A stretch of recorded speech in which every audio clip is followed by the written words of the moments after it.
When I first saw the name of 1993 Space Machine, I misread it as 1993 Space Marine, and was expecting a clone of Space Hulk or Doom. Instead, the game is a throwback to the side-scrolling space shooters of the early 90s. Games like R-Type, Parodius, and UN Squadron. I only have a passing familiarity with these games, but I have played a lot of shmups.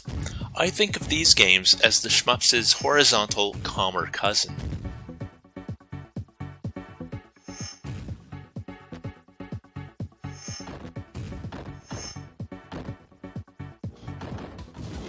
I have to start with a physical complaint. My thumb got very sore from holding down the A button on my controller to shoot the ship's weapon.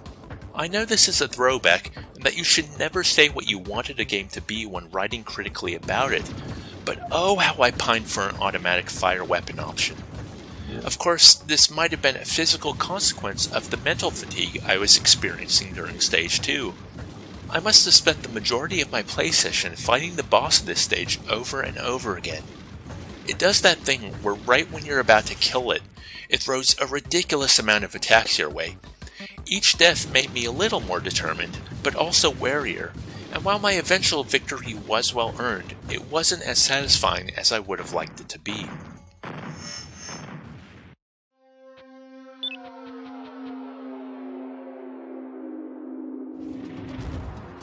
So the gimmick in this game is a rotating shield.